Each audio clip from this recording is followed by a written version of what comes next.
happy Tuesday. I know it's not Monday, and it should be, but I don't know what I was thinking yesterday. I was thinking yesterday was Sunday, but it really wasn't. It was Monday. I had the day off, so I was at home. I don't know if you, what you were doing yesterday, but I clearly was not thinking of school, and I should have been, so I apologize. The first off, before we jump into Because of Mr. Turrup, I want to congratulate you on your Chapter 6 discussions. That was a hard chapter, I thought. It was kind of dark. It was kind of like hard to read sometimes because you think this is children's lit. Why are we talking about like bad, awful things? And there's a reason for it, and I'll get to that in a second. But I want to appreciate the time that you took into reading Chapter 6 and the stuff that you pulled out of it, those little gems that you were pulling out of it. Some of you made a great connection to the books that you were reading or had read when you were a child because of the things you're reading in our textbook. So that's fantastic. You know, and just a reminder that this class is really just exposure, right? So I'm not teaching you to read. I'm not teaching you how to do point of view. You've done all this stuff before, but it's more just exposure. So when you get into that classroom of your own, you'll have some tools in your tool belt, some things that you've tried before, books that you can fall back on.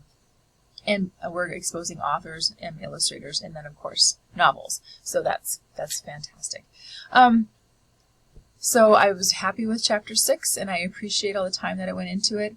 And this is kind of the time of the semester where we kind of get into like the lull, right? It hasn't, the newness of the class is wearing off. Everybody kind of knows how this works. We're getting to the swing of things. Spring break hasn't quite come yet, so we're just kind of at this kind of lull of the class.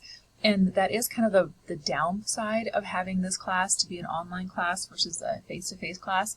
It kind of loses a little bit of zip in there, so I appreciate you all just sticking with us and muddling through this.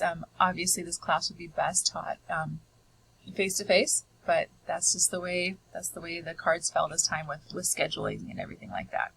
I know a lot of you have a lot on your plate. I know we have athletes in our class, you know, wrestling, track, basketball, all those other things on top of school, and I know a couple of you are working full-time, and so that's on top of school too. So I just wanted to congratulate you and thanks for putting some effort into this. I really appreciate it, and I hope you're going to get more out of it. So the book that we're reading this week, Mr. Turrup, Because of Mr. Turrup, it's a pretty great book. So if you haven't had a chance to read it, do it. It's an easy read. It won't take you too long. There's actually 4 books in this series, and you can kind of see on my screen here. It starts out with Because of Mr. Turrup, and then Mr. Turrup Falls Again, Saving Mr. Turrup, and then Goodbye, Mr. Turrup. So you can kind of see the progression of how that series goes. So if you haven't read this book yet, I'm not going to spoil the ending for you, but I am going to talk a little bit about the chapters. So every chapter in this book is written in a point of view of a different student. And so you could take this, I have my thing up here, it's Education World, and it's a lesson plan for point of view for Mr. Turrup, Because of Mr. Turrup. And what that kind of tells you is that it gives you an idea of what this is going to be about. So every chapter in this book is going to be talking about the same stuff that's happening in the story, but it's going to be told by each different person. So there's not a lot of action in this book, but it's a lot of different ways of looking at the action that's happening. And just like the Bridge to Terabithia, there is like a twist at the end, and it kind of changes the way the students view different things.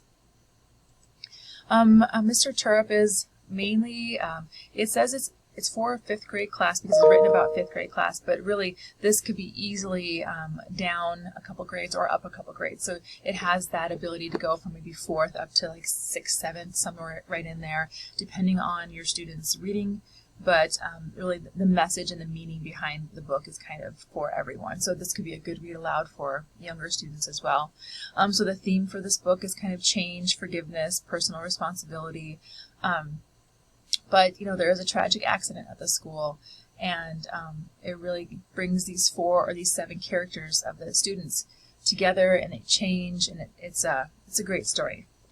So if you haven't had a chance to read it yet, that is a good book. So your assignment today, or this week, is going to be taking Mr. Turrup and changing it into how you would teach this in your classroom. So it's under class assignments, and Because of Mr. Turrup. And I'm going to pull it up here. Hopefully you're seeing all the stuff that's on my screen. Just takes a minute. There we go. So this part of this, like I said, you use this as like a guide. It does not have to end up being like this. You can be as creative or, you know, or straightforward as you like on this assignment. So you're going to do this as if you were teaching a class. So we want to describe the characters, and we want to know what the character thinks about Mr. Turrup, and then what do we know about their family, and then use different colors or otherwise distinguish what we know in September and October. Now this clearly is at the beginning of the book, because there's a September part of this book, the October part of the book, and the rest of the book goes in months. It goes all the way through the end of the school year. But there are some big changes in the class dynamics during the months of September and October. If you want to change this and want to look at it between September, October, and then what happens to them in January, or how they're reacting to things like in May, that's totally fine. You decide. The idea behind this, like I said, is you are going to be doing this as if you are teaching it in a classroom. And what would you teach about characters, and what would you teach about point of view? So that's going to be kind of the basis. It does not have to look exactly like this. If you want to do books, if you want to do posters, if you want to do presentations, if you want to do puppet plays, if you want to, whatever it is that you want to do, feel free to be creative with this. Like I said, this is going to be another tool in your toolbox, another book underneath your belt that you can pull out and have read for your classroom. So have fun with it.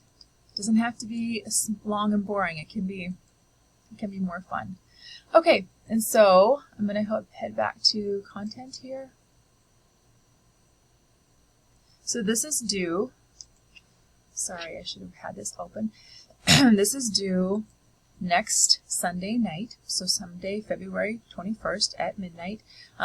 You guys have been doing a great job of turning assignments in, and those of you who have been late have been emailing me. That's fantastic. Some of you have sent videos, which is even better, so that I can see your face.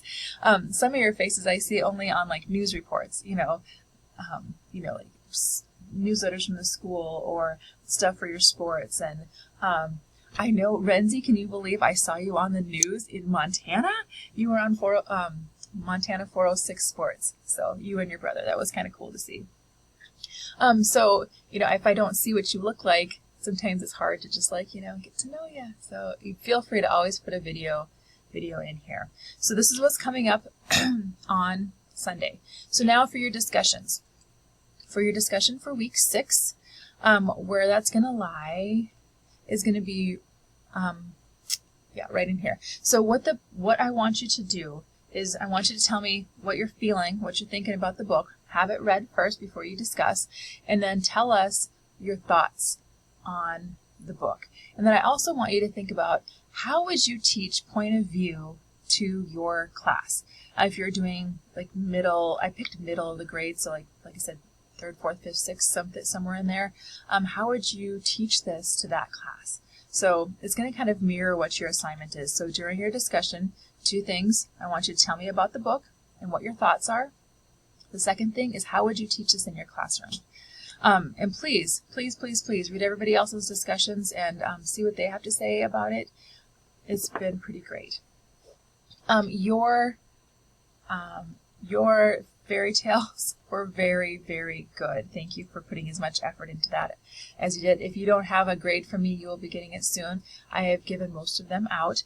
So your fairy tales, those of you who got a couple points off, it was because of formatting. Because when we wrote a compare and contrast paper, it should be like the example we gave with OWL. So if you are kind of unfamiliar with that, let me know. You are always welcome to do it again or try it again or change something or fix it. I'm 100% for that. Because remember, I'm not grading you as like this is good or bad. Like this is what we expect, and this is kind of what I'm looking for. And the feedback for that is to help us become better teachers. So if you were going to teach a contrast and comparison paper, how would you go about this? And some of your papers were amazing. So quite a few of you did Beauty and the Beast, which was great, and you know, the Disney film with the rose is in there. But if you've read the fairy tale of Beauty and the Beast, there's no rose, right? There's so many different things, but the rose is like the big thing at the movie, because when those drops or those petals drop off, then you know his life is over. But so huge differences. Some of you picked Cinderella. Totally fine. Cinderella, if you remember from the fairy tales, was a little bit gruesome, depending on which version you picked. Totally great. But I've had a great time reading those. So if by chance you didn't get that grade, I will be sending it to you in email. And if you did get it and it's less than what you hoped for, please know you can always make some changes. Do it. You don't have to do the whole assignment again. Just make some changes to kind of fit the format, and you should be good to go. But please remember that the class assignments have no format. This is going to be like however you want to teach it in your classroom. So, all right. Well, I appreciate you tuning in to me a day late. I'm sorry again about that. And I do apologize. I just feel like even though this is a 3-credit class, we haven't spent a lot of time together, just because of the modality I think that our class is in. So please do the best you can with it. Keep up the great work. I know you're juggling lots of things, as we all are, so I appreciate you taking the time to do this. All right, and I will talk to you next week. Bye.